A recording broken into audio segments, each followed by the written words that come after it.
Hay asociaciones que, aunque inicialmente resultan algo improbables, terminan dando resultados más que notables y únicos. Es el caso de Turandot, una adaptación de la mano del historietista Nazario. Pero, ¿cómo se combinan sus inquietudes y estilo extravagante, sexualizado y provocador, con una narrativa que, aunque algo barroca, no deja de ser un cuento de princesas y amores imposibles? Acompáñenos mientras nos adentramos en la mente de uno de los padres del cómic underground. Esto es Turandot, de Nazario. Polémico, transgresor, fetichista, son algunas de las palabras con las que se ha definido la obra de Nazario Luque Vera. Nacido en Castilleja del Campo, Sevilla, su infancia se desarrolló entre mediados de los años 40 y 50. Comenzó como maestro de escuela. Sus métodos poco ortodoxos estaban inspirados por el anarquismo andaluz y el existencialismo. Su espíritu rebelde lo llevó a abandonar la enseñanza para dedicarse íntegramente a su arte.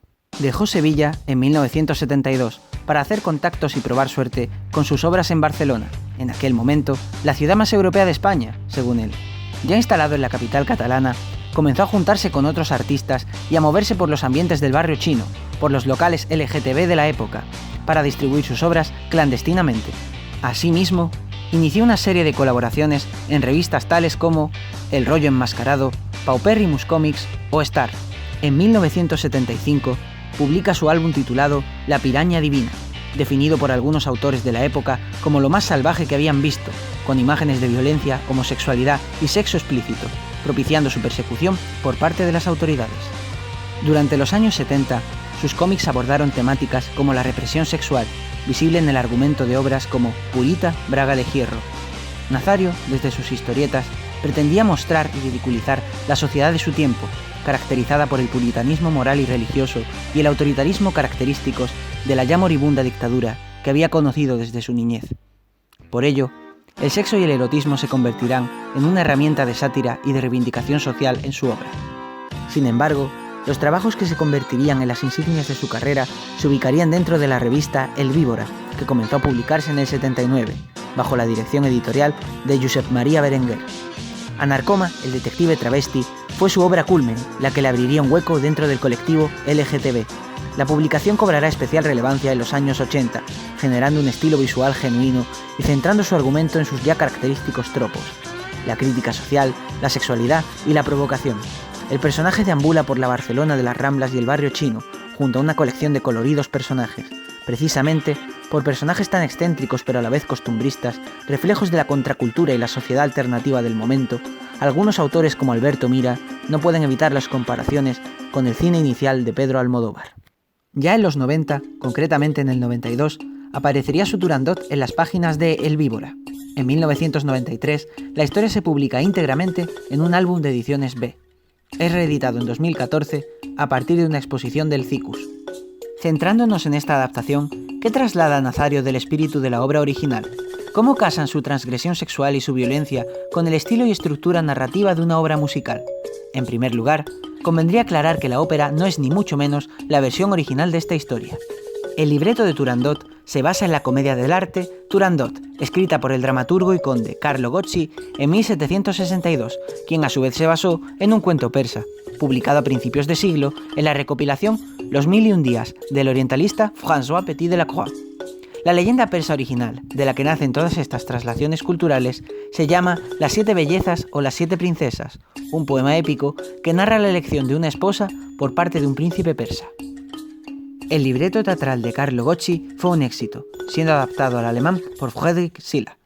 Existen numerosas versiones para ópera, pero las más famosas son la de Ferruccio Busoni y la que nos ocupa, la de Puccini, que estuvo muy marcada por su muerte. Casi toda la música estaba compuesta por él. El compositor y pianista Franco Alfano fue el encargado de completar la ópera, en base a unas notas que Puccini dejó en su lecho de muerte. Se estrenó en la Scala de Milán el 25 de abril de 1926, 18 meses después de la muerte del compositor. Pero, ¿de qué va Turandot? La acción nos sitúa en la ciudad prohibida de Pekín. Un príncipe exiliado, llamado Calaf, se reencuentra con viejos conocidos y cae perdidamente enamorado de la princesa Turandot, la hija del emperador chino. Calaf decide desposarse con ella, pero primero deberá resolver 3 enigmas ideados por la princesa y por los que todos sus pretendientes han terminado decapitados. La historia comparte varios temas con la narrativa de Puccini, desde el triángulo amoroso, el amor imposible y no correspondido, aceptar un destino inevitable o la venganza, encarnada en las dos protagonistas femeninas. Asimismo, como no podía ser de otra forma, temas recurrentes de la obra de Nazario, como la violencia o el erotismo, permanecen en esta adaptación. No obstante, dos de sus temáticas fetiche, como son la sexualidad explícita y la homosexualidad, o bien aparecen en leves pinceladas, o más bien brillan por su ausencia. Quizás esto responde a un intento por alejarse de aquello que volvió icónico a obras como Anarcoma.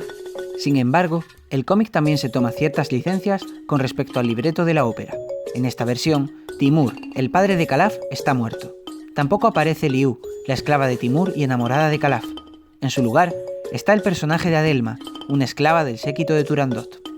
Adelma está enamorada de Calaf desde que lo conoció, pero nunca ha confesado su amor por él. Es justamente este personaje quien será una de las piezas claves durante el desenlace. Ciertos secundarios, como los 3 ministros imperiales, son sustituidos por un consejero imperial que se autodenomina como el rey de los eunucos y el capitán de la guardia, quien reprime sus sentimientos por Turandot. Otra diferencia es la inclusión de un amigo de Calaf llamado Barak. Este personaje morirá torturado por la guardia de Turandot, negándose a revelar el nombre de Calaf. Esto, a nuestro juicio, es otro cambio sustancial, ya que en la ópera quien muere torturada es Liu, cuya muerte se asocia al mensaje sobre cómo el amor implica sacrificio y lealtad. Llamativas son ciertas aportaciones, como el sadismo encarnado en la figura del verdugo o la indumentaria de torero del príncipe Calaf. Y es que, en cuanto a inspiraciones, Nazario no titubea al reconocer que uno de los referentes estéticos del cómic es la Semana Santa. Puede apreciarse en los distintos vestidos de Turandot, que mezcla ciertos motivos orientales, como dragones o flores de loto, con joyas y detalles más propios de una virgen. Adentrándonos en la composición interna de las páginas, hay varias cuestiones a destacar.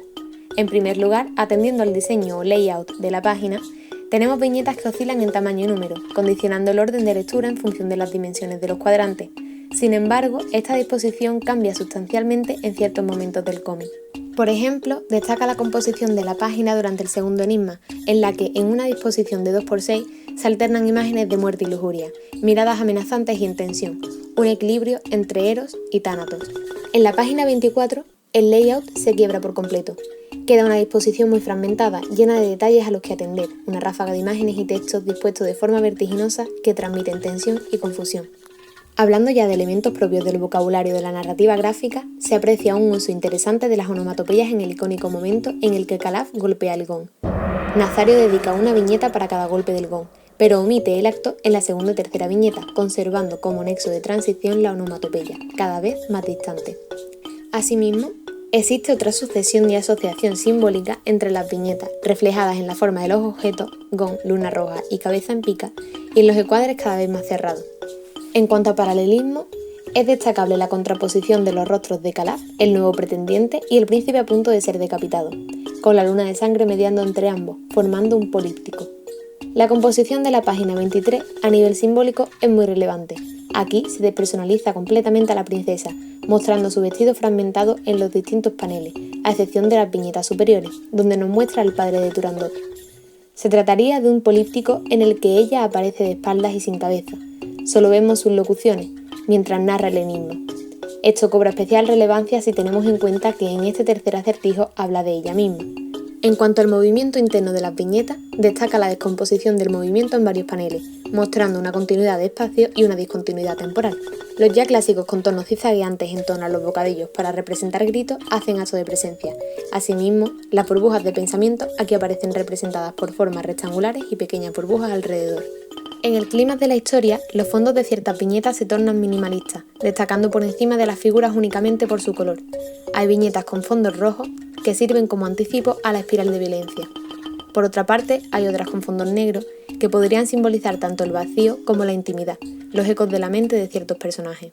Como conclusión, Turandot de Nazario toma parte del espíritu exótico y misterioso de la ópera de Puccini, así como varios de sus personajes, pero la incorporación de elementos propios del universo del autor le dan una identidad propia y muy marcada, distanciándose no solo del final feliz de la ópera, sino también de la trayectoria profesional de su autor, pues poco o nada tiene que ver con cuestiones clásicas de su temática, como la transgresión social y moral a través de la sexualidad explícita y sin tabúes.